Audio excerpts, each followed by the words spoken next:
जब कभी भी आपका मूड हो कुछ हेल्दी और चटपटा सा खाने का, तो मेरे इस मोमोज़ की रेसिपी को आप ज़रूर ट्राई कीजिए। ये बहुत ही टेस्टी बन के तैयार होते हैं। इसके साथ मैंने 2 टाइप्स ऑफ चटनीज़ भी शेयर की है। तो hello everyone, welcome to cook with Geeta Sagar. चलिए रेसिपी शुरू करते हैं। यहाँ पे मैंने 1 कप सोया चंक्स लिया, जिसे अच्छी तरह से उबाल के निचोड़ लिया था और चॉपर में चला लिया था। और इसके बाद 1 गाजर और 1 शिमला मिर्च है, इससे भी मैंने चॉपर में चला के फ़ाइन चॉप कर लिया है। और ये 1 अनियन है, 1 इंच जिंजर है और 8 से 10 लहसुन की कलियाँ। इनको भी मैं चॉपर में 2 हरी मिर्चों के साथ चॉप कर लूँगी। हरी मिर्च आप अपने टेस्ट के अकॉर्डिंग डाल लीजिए। ये बहुत ही तीखी वाली मिर्च थी, इसलिए मैंने 2 ही डाला है। और इसे डाल के इसे भी अच्छी तरह से चॉपर में चला लेंगे। मोमोज़ की स्टफिंग जितनी फ़ाइन होगी उतनी अच्छी स्टफ़ होती है। तो ये देखिए बिल्कुल फ़ाइन मैंने चॉप कर लिया, इसे भी इसमें डाल देंगे। इसके साथ ही मैं half tea spoon black pepper powder डाल रही हूँ, 1 टेबल स्पून चिली सॉस डाल रही हूँ और 1 टेबल स्पून ही डार्क सोया सॉस डाल रही हूँ। इनसे स्टफिंग का टेस्ट बहुत ही अच्छा आ जाता है। इसके साथ बाइंडिंग के लिए मैं डाली, क्योंकि जो भी मैंने डाला है सोया चंक्स, गाजर, इसमें कोई बाइंडिंग नहीं होती है। तो मैं 1 लीटर दूध का पनीर बना के डाल रही हूँ। ये अबाउट 200 ग्राम्स पनीर है। एंड सॉल्ट अपने टेस्ट के अकॉर्डिंग इसे डाल के अच्छी तरह से पहले मैंने मिक्स कर दिया। ये देखिए अच्छी तरह से मिक्स हो गया। अब थोड़ा थोड़ा रह भी गया तो वो भुनने में मिक्स हो जाएगा। अब इसको मैं एक कढ़ाई गरम करके 1 टेबल स्पून के लगभग या उससे ज़्यादा ही बटर डाला है मैंने, और इस मिक्सचर को डाल के भून लेंगे हम। बहुत ज़्यादा ड्राई नहीं करेंगे।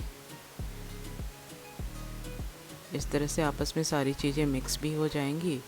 और थोड़ा जो एक्स्ट्रा पानी जैसे निचोड़ते हैं कुछ लोग पानी, तो हमने तो पानी यहाँ निचोड़ा नहीं है इसका, तो इसमें मैंने पानी को सुखा दिया है।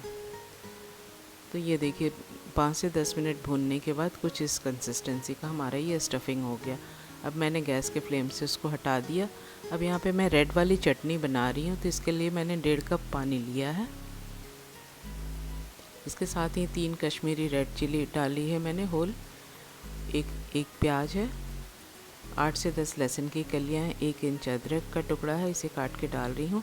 इसके साथ ही मैंने 3 टमाटर लिए, जिसे अच्छी तरह से पहले धो लिया था और हाफ़ करके डाल दिया है। और ये 2 तीखी वाली लाल मिर्चें आप टेस्ट के अकॉर्डिंग कम ज़्यादा डाल सकते हैं। इसके साथ ही मैंने नमक और चीनी भी डाल के इसको बॉयल होने रख दिया। जब तक चटनी हमारी बॉयल हो रही है, मोमोज़ का डो लगा लेते हैं।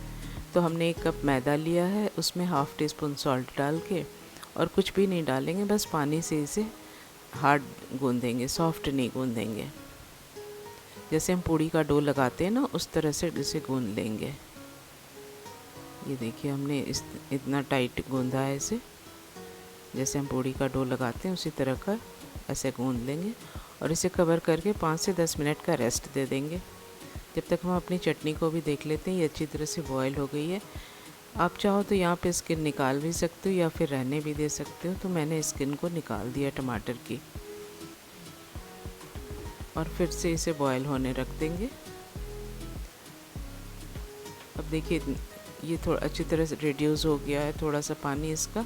यहीं पे मैं 1 टेबल स्पून कॉर्न स्टार्च भी घोल के डाल दूँगी, वो भी साथ के साथ पक जाएगा। तो कॉर्न स्टार्च डालने के बाद भी 5 से 7 मिनट तक इसे अच्छी तरह से कुक कर लेंगे हम। कुछ इस तरह का हो जाएगा। अब ये उबल गया। अब गैस का फ्लेम हमने ऑफ़ कर दिया है, उसे ठंडा होने छोड़ दिया है।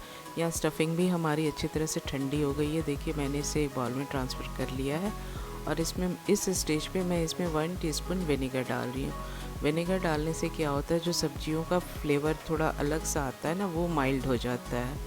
तो इसलिए विनेगर मैं ज़रूर डालती हूँ इसके स्टफिंग में। तो इसे भी अच्छी तरह से मिक्स कर लेंगे हम।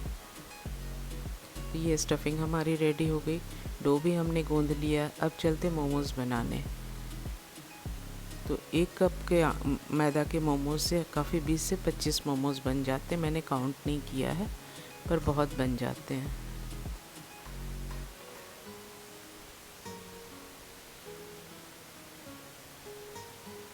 तो आप इस तरह से छोटी छोटी लोइयाँ बना लें। साइज़ आप अपने टेस्ट के अकॉर्डिंग जैसा आपको पसंद है वैसा ले लें। मैंने इतनी छोटे छोटे पेड़े बनाए हैं। ये देखिए कुछ इस तरह के पेड़े मैंने बनाए हैं। शुरू में 7 से 8 पेड़े मैं बनाई हूँ, बाद में फिर और बनाऊँगी। और थोड़ा सा सूखा मैदा की हेल्प से इसे बिल्कुल पतला बेल लेंगे हम। ये देखिए मैंने इतना पतला बेल लिया, बिल्कुल पूरी से भी थोड़ी पतली ही बेलेंगे इसको, जिससे फिंगर्स भी हमारी नीचे से दिख रही, इतनी पतली मैंने बेली हुई है। और अच्छी तरह से स्टफ़ करेंगे तो स्टफिंग थोड़ी भर भर के डालेंगे ज़्यादा और इस तरह से फोल्ड लगाएंगे। पहले तो ये 2 फोल्ड लगाएंगे एक साथ और उसके बाद ऊपर की ओर खींचेंगे, फिर नीचे पुश करेंगे और दोनों साइड से एक एक प्लेट लेंगे, फिर ऊपर की ओर खींचेंगे, फिर नीचे की ओर पुश करके एक एक प्लेट दोनों साइड से लेंगे, फिर ऊपर पुल करके नीचे पुश कर देंगे। इस तरह से दोनों साइड से एक एक फोल्ड लेते जाएंगे। इसी तरह से बनाएंगे सारी मोमोज़। तो इस तरह से एक बहुत ही अच्छा सा पैटर्न बन जाता है हमारी मोमोज़ का, जो कि बहुत ही देखने में अच्छा लगता है। तो इस तरह से, और आगे का जो बच गया है इसे थोड़ा सा आप इस तरह से रोल कर दें अपने फिंगर से। तो देखिए हमने कितना प्यारा सा पैटर्न बना लिया मोमोज़ का। तो इस तरह से हमने सारे मोमोज़ बना लिए और इस स्टीमर में मैं स्टीम कर रही हूँ। तो दो स्टैंड है स्टीमर के, उसमें मैंने डाला है, एक ये है और ये दूसरा है, और ये थोड़े से प्लेट में बच गए थे सो है। तो मैंने इसे 12 मिनट तक हाई फ्लेम पे इसे स्टीम करने के लिए रख दिया है। जब तक मोमोज़ हमारे स्टीम हो रहे हैं मैं चटनी ग्राइंड कर ले रही हूँ। तो ये चटनी का जो मिक्सचर है ये भी अच्छी तरह से ठंडा हो गया है और इसका एक पेस्ट बना लेंगे। ज़रूरी नहीं है बहुत फ़ाइन पेस्ट बनाना, थोड़ी दरदरी भी रहती तो कोई बात नहीं, अच्छी लगती है। थोड़े मिर्ची के बीज आते हैं तो अच्छा लगता है। अब इसे फिर मैंने उसी कढ़ाई में डाल के इसको एक बार और बॉयल कर लूँगी। आप चाहे तो इतनी पतली भी रख सकते हो, पर थोड़ी सी गाढ़ी अच्छी लगती, बहुत पतली नहीं अच्छी लगती। तो मैंने इसे फिर से बॉयल करके थोड़ा और गाढ़ा कर दिया है। तो यहाँ देख सकते हैं कुछ इस कंसिस्टेंसी का हमारी ये चटनी बनी है। हमारी चटनी तैयार हो गई। इधर मोमोज़ भी हमारे स्टीम हो चुके हैं, ये देखिए। अब इस स्टीम्ड मोमोज़ पे आफ्टर 12 to 15 मिनट्स में बटर ब्रश कर रही हूँ। ये सॉल्टेड बटर है, इससे थोड़ी शाइन भी आ जाती है और मोमोज़ जो ऊपर से ड्राई हो जाते हैं ना, वो ड्राइनेस से बच जाती है। थोड़ी सी हरी धनिया, red chilli powder, Kashmiri red chilli powder है ये, और थोड़ी सी चाट मसाला मैं स्प्रिंकल कर रही हूँ। इससे इनका लुक और भी अच्छा हो जाता है और भी डिलीशियस दिखने लगते हैं। आप देख सकते हो कितने डिलीशियस लग रहे हैं। तो ये दूसरे वाले स्टीमर में भी मैंने बटर कोट कर दिया। रेड चिल्ली, चाट मसाला, थोड़ी सी धनिया पत्ती इस पर भी मैंने स्प्रिंकल कर लिया। तो चलिए इस गर्मा गर्म मोमोज़ को जल्दी से सर्व कर लेते हैं। तो ये रही रेड वाली चटनी जो हमने बनाई थी, और इसके साथ ही मैंने एक मेयोनीज़ की भी चटनी बनाई है। तो इसके लिए मैंने 2 table spoon mayonnaise, 1 table spoon पानी और 1 टीस्पून शुगर पाउडर डाल के अच्छी तरह से मिक्स कर लिया है। तो ये मेरी वाइट वाली चटनी भी तैयार हो गई है। इसके साथ अपने मोमोज़ को सर्व कर लेंगे। मैं नहीं कहूँगी ये स्ट्रीट स्टाइल है, ये home style hygienic and healthy momos हैं। आप इसे ज़रूर अपने घर में ट्राई कीजिए और इन्जॉय कीजिए। मिलती हूँ अगली रेसिपी में। मेरी ये रेसिपी पसंद आए तो ज़रूर मेरे चैनल को लाइक कीजिए एंड सब्सक्राइब कीजिए। Thanks for watching. Keep cooking and stay healthy. Bye bye.